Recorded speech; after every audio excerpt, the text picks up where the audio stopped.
Hey, Orion, I have here, and in this video, we're going to be going through the 9 centers of your human design chart.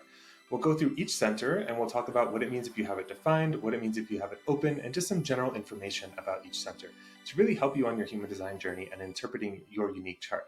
Now, before we dive in, I just want to remind you, we are doing a free human design reading giveaway right now. It's for a 2-hour reading one-on-one with me, normally a $397 value, and we're giving it away at the 50 subscriber mark. We're getting closer and closer. All you need to do to enter into the giveaway is to subscribe to our channel and leave a comment on this video.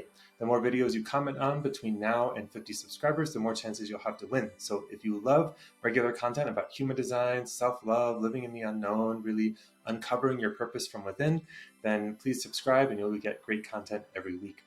All right, let's dive in. I'll talk about the giveaway again at the end. For now, let's start talking about the 9 centers. And we're going to move from the bottom of the chart all the way to the top. And these 9 centers of the human design chart do correspond to the traditional 7 chakras. The root center at the bottom of the chart corresponds to your first chakra. And the theme of the root center is drive, motivation, the pressure to go out and experience life. One step up from there, the sacral center is the center of life force and sexuality. It's the pure life force energy, and this connects and corresponds to your second chakra. Now, this is where things diverge a little bit. So the human design system has 2 centers that correspond to the third chakra, and those are your splenic center and your solar plexus center. And these 2 correspond to the third chakra, the solar plexus being the center of emotions, emotional intelligence, relations, desires, and moods, and the splenic center of instincts and intuition, as well as health and survival. Moving on up, we also have 2 human design centers corresponding to the 4th chakra, the heart chakra. And these are the ego center, which is the small triangle in the middle of your chart, and then the G center, which is the yellow diamond in the middle of the chart. Or if you have it undefined, it will be showing as white. And the ego center is the center of money, material world, self-worth, I should say, and willpower, while the G center is the center of identity and direction. And we'll talk more about each of these as we go through as well. The throat center corresponding to the 5th chakra, expression and manifestation. The Ajna Center corresponding to the 6th chakra, and the head center corresponding to the crown chakra.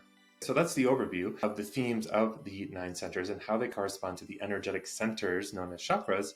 And let's now go back through each one and go into more detail. So starting back with the root center. And the root center is, again, the center of drive and motivation. And if you look at where it's located at the bottom of your chart, and your root chakra is at the base of your spine, and this is really where energy is entering into your system, in through your feet, through the minor chakras of your feet and other minor chakras, as well as in through the major chakra of the root center.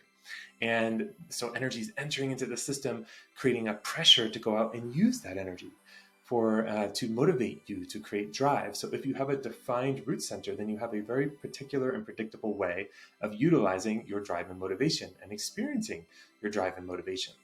And that unique way is dependent on which gates are defined in the root center and which channels are defined in coming in and out of the root center to other centers.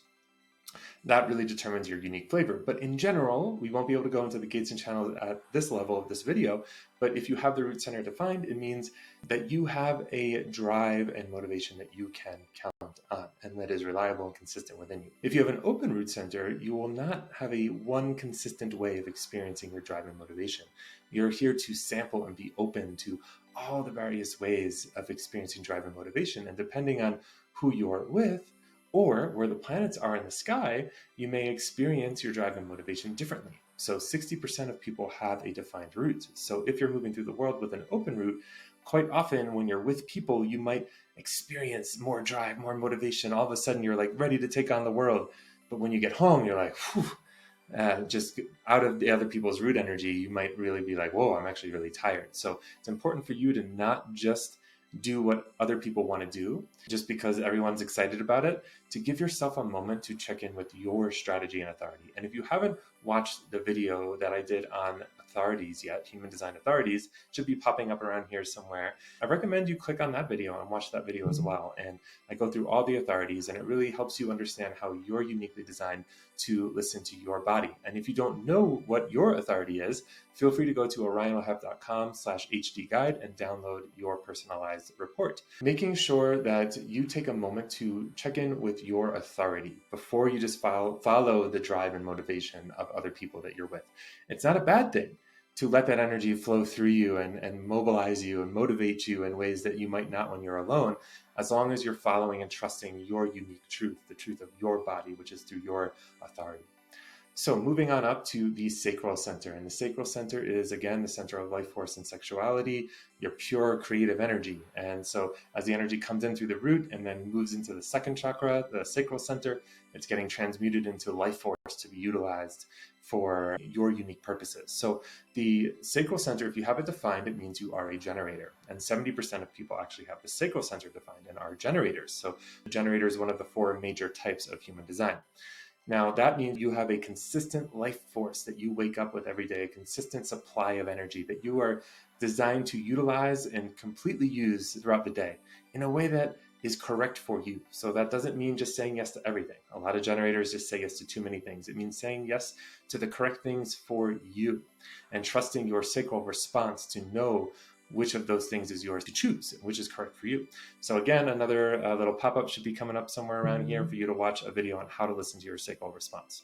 So if you have an open sacral center, that means you are a projector, manifestor, or reflector, one of the other 3 types of human design. And it just means you don't have a consistent life force energy that is always there. It doesn't mean you don't have any energy. It doesn't mean you're not here to work. It just means that you don't have that consistent life force. So if you notice you're comparing yourself to a lot of other people and thinking you should be getting more done, or maybe you've developed a really big coffee habit to try to keep up with everyone else, to take a breath right now and relax and let yourself off the hook and realize that you are actually not designed to do as much work as generators. You're here to work, but you're here to work in different ways. The generators, there's a reason there's 70% of them, and I'm one of them, is to get things done, to get things moving. The projectors, you're here to kind of be a guide and to observe and witness and absorb all of the ways that generators are using their energy efficiently and effectively, or inefficiently and ineffectively, and starting to play and sample with all the different ways that you can experience life force and utilize life force. Because just like the root center, as you're moving through the world, you're going to be around generators and feeling their sacral energy. And you can play with it and sample it and learn a lot about it, which can really help you, help others, help teams. And you're also really good at spotting what is working, what isn't working in a person, a system, or a community. So it can really help you be a guide. And your strategy is to wait for the invitation. That doesn't mean to passively do nothing until someone asks you or invites you to share your wisdom. It means to, through the open sacral center, what wisdom you have, and they will begin to ask you for advice and they will begin to reach out. It's your mission is to just let the world know what you're up to so people can then invite you to share it specifically with them. Now, manifestors, you're 8% of the population. Projectors, you were 18.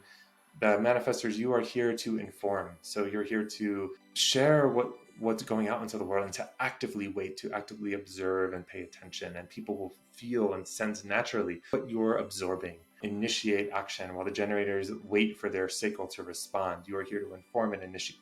That means informing before you act. So you are here to initiate and bring new things into the world, just informing, letting all the generators and projectors and reflectors know before you're going to act, because you can have a deep impact on them, especially generators, because they're already doing a lot.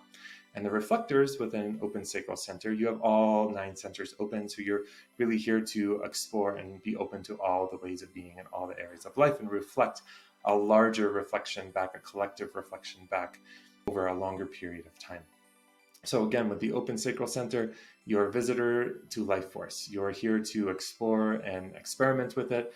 Don't push yourselves. When you notice that your energy isn't there, that you don't have that spark to take things on, let yourself rest. It'll be back, and it's perfect because it's how you're designed. If you have it defined, you're a generator. Just make sure you're following your sacral response to say yes and no to the correct things.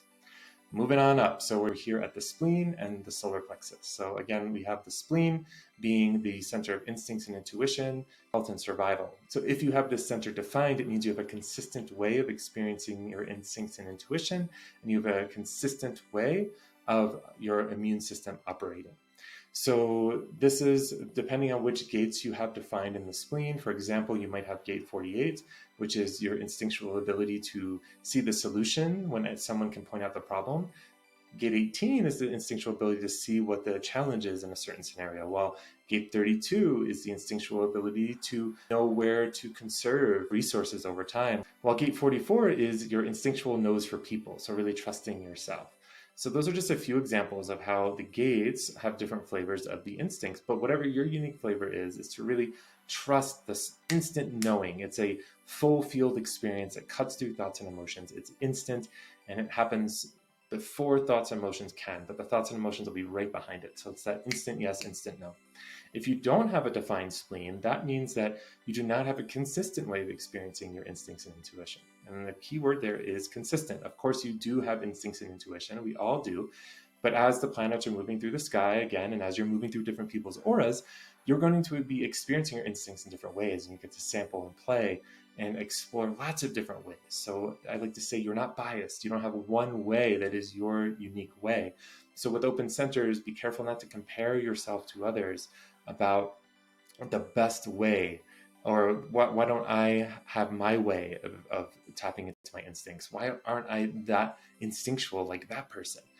You're not designed to be with an open splenic center. You're designed to be flexible and to trust your instincts in many, many different ways. So to just know that. And also with the open spleen center, I want to say that there's a potential for you to stay in relationships that, or communities or environments or opportunities that are not good for you for longer than is good for you. Because if you're with someone, in a relationship with someone, or in some kind of collaboration where the other person has a defined spleen, that defined spleen is going to make you feel more safe, just kind of without really understanding why. It's not a logical thing. They're consistent instincts, their consistent immune system, their consistent health and survival mechanisms are going to create this sense of safety within you.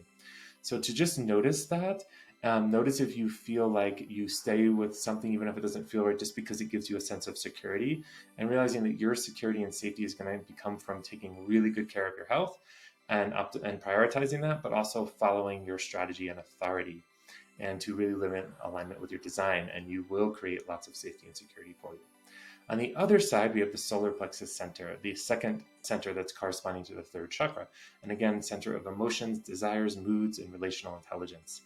If you have a defined emotional center, it means you have an emotional authority and you're here to follow your emotional wave.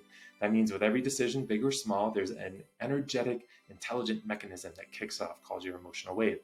It might start at a high, it might start on a low, but it's going to wave between those extremes, and that's going to get, the amplitude will get smaller and smaller until it kind of evens out. And that is when you're going to have emotional clarity. So really not trying to force a decision or move through the world too quickly.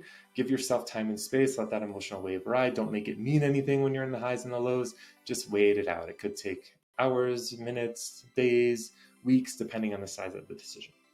And if you have an open emotional center, that means that you are here to explore many different ways of navigating relationships, of expressing emotions, of experiencing your desires and moods. So again, to not think you should have one way of experiencing your emotions. Those with an open emotional center like myself will tend to avoid having uncomfortable conversations or speaking uncomfortable truths, e.g. setting boundaries that you need. So be really aware of that tendency and trust your authority to guide you to the right moment to speak those uncomfortable truths, and to trust that you and the person in front of you will have the tools necessary to navigate the discomfort of that emotions.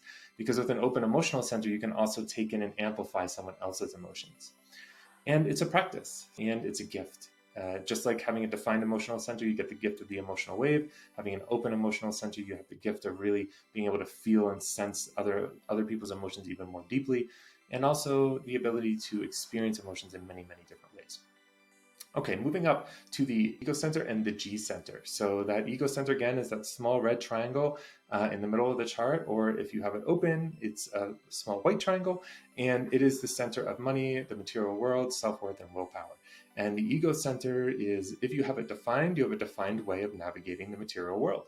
and you'll have probably a very strong sense of self-worth and willpower, or a very consistent one at least. You may be a really good manager of people. You may be really good at leading. Gate 26 is usually a really good manager of people leading up to the throat. Gate 21 is often good at making money and good at expressing themselves. It's connected to the throat, so expressing and leading in a very traditional way. 40 is often a gate where you're sought after to use your willpower in a very particular way that people may want to utilize, and you really have to trust your authority to know which opportunities to say yes to and no to. But it's something you can rely on and utilize in healthy ways to get done. Again, much like the generators, don't want to overuse it and say yes to too many things. Just the things that are correct for you. Trust your authority. Now, with an open ego center, you don't have a consistent way or your way of making money. So again, I have this open center and I have made money in many, many different ways. And I'm just kind of surrendered to this ongoing learning process and sampling process of all the different ways to make money. And to be okay with that, to not make myself wrong for not having one consistent way of making money. I am finding a consistent way, but it's more through an exploration process. While it comes more naturally, this one way to people with a defined ego. And the other piece is about self-worth. And I've also experienced this a lot with an open ego center, trying to prove myself, not only to others, but to myself.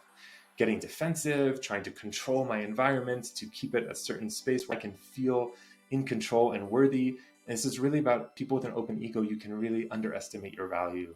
And it's important to keep reminding yourself how valuable you are, like really ground into the parts of your chart that are defined, that you can kind of lean on and that feel consistent within you and stable. And if you're a reflector, just leaning on the consistency of the lunar cycle, of the 28-day cycle. So really, really practicing with that. And if you notice yourself getting defensive, just take a step away, take a deep breath, and come back to the truth of who you are and try to engage from that place. And it's all a practice. Now, moving to the G center, the diamond in the middle of your chart, if it's defined, it'll show up as yellow. This is the center of identity and direction. So I like to think about these, the heart and the ego, as being the kind of splitting the fourth chakra in half. So we have the higher self, which is the identity and direction. So the yellow diamond, the G center, your true north, and the lower self, the lower identity, like who I call Orion, versus the higher self being kind of my multidimensional nature, the part of me that is bigger than just a body and bigger than my conscious identity. But this is all about the money and the material world. This is where Orion lives. And below these three, we have the solar plexus, sacral, and root chakras, the three chakras of the lower self, of our base drives and motivations and sexual desire and energy and willpower and self-worth at the identity level. While up here we have the expression, the connection, the interpretation of the multidimensional information coming in through the crown, and the entry point for that multidimensional information to come in. So these three centers of the higher self, three centers of the lower self, not higher as in better than, just higher and lower logistically, and that the heart is kind of the mediator. So we have the heart chakra split into two in human design, the G center and the ego center, and really breaking it up in that way. So the G center is about your true north, identity, and direction. And if you have a G center defined, it means that you really will have a consistent, clear sense of where things need to go. Often in your life, often in projects, often in other people's lives. Like you just are really, really able to have this consistent way of seeing how something needs to unfold. And again, it depends on which gates you have defined in the G of what is your unique flavor with that. The open G center means you're not going to have one consistent direction in life. You're going to have many, many different directions. And so let your authority guide you to each of these different directions and to the time to move on to the next one, but to not try to force yourself into one direction because you were told you should. And to really allow the openness, the flexibility of the open G center, and to take you from one direction to the next for exactly as long as you're designed to be there. Now, the most important thing with an open G center is to get yourself in the right environment, to get yourself in a place where you are recognized and appreciated for who you really are, for your gifts, for your expression. Once you're in that right environment, everything else can flow much more easily from there. So moving up to the throat center, center of expression and manifestation. If you have a defined throat, it means you have a consistent way of expressing and communicating that you can count on and rely on. For example, gate 56, if you happen to have that, that's nicknamed the gate of the storyteller. So you might tell stories. While gate 62 on the other side is the gate of details. And you might be more into facts and details. Just to give you an example of how gates add a little bit of a flavor to your definition. Now, if you have an open throat center, it means that you are open to many different ways of expressing. And this is not a bad thing at all. This is an amazing thing. You might find that when you're with different people, you actually start to talk like them or express like them. And you are here to sample all these different ways of expressing and communicating and to see what works and what doesn't work, which can help you be a guide, but it can also help you communicate much more effectively as you get to pick and choose different speaking styles, communication styles based on your audience and situation. While someone with a defined throat, you have that consistent way of speaking that is uniquely yours, that is really, really powerful in its own way. And that's the thing you're going to want to lean on.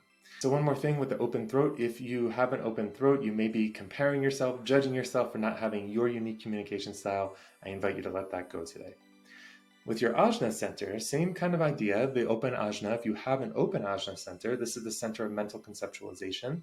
It's where the thinking happens. It's where the mind tries to figure out all of the information that's coming in through the head center, through the crown, and trying to make sense of it all, and trying to make sense of the past, make sense of the world, etc., etc. If you have a defined ajna, then you have a consistent way of thinking through things. For example, if you have gate 11, the gate of ideas, you might have a fountain of ideas that are always coming up, some of which are for you, some of which are to be shared, while gate 17 is the gate of opinions. Here to form opinions based on what you're noticing in the world and to share those opinions, again, not as facts, unless you have gate 62 as well. Then you're designed to have the opinions and get the facts to back them up, but to share them as your musings, as your thoughts that can inspire other people, to not think you have to have it all figured out before you share. Your sharing of your ideas, of your opinions can inspire others alone. And if you have an open Ajna Center, it means you're open to many, many different ways of thinking things through. So if someone over here is really committed to their viewpoint and this person over here is arguing and committed to their viewpoint, you're that person who can see both viewpoints and like 6 other viewpoints.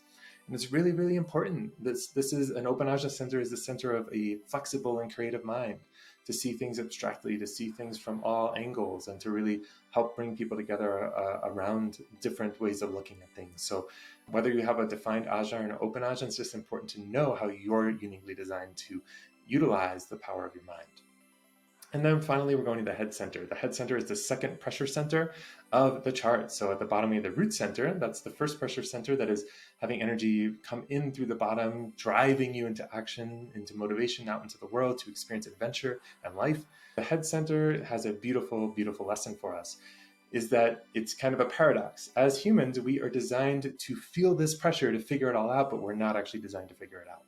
We're designed to build our capacity to be with that pressure, to not try to understand our life, to not try to make sense of our past too much, to not get caught up in here, trying to make sure that we know what's going to happen next and to protect ourselves, but to surrender into the flow, to feel the pressure, that unknown, that desire to like figure out what's the better way to do this, what's the next step for me in life, and to really let the answers unfold as you follow your authority, the wisdom of your body into the world, and trusting that, not trusting your mind to have it all figured out. Now, well, with a defined head center, you're going to have a very particular way of navigating that pressure, and a very unique way, very consistent way you can count on.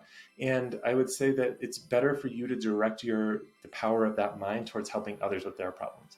Don't get stuck again too much in trying to figure out your own, but use that powerful mind to help others navigate their confusion and their doubt. Just as if you follow the wisdom of your body, you're going to call in the relationships, the experiences, the communities that will help you figure out your confusion. That's how we're meant to plug in and support each other.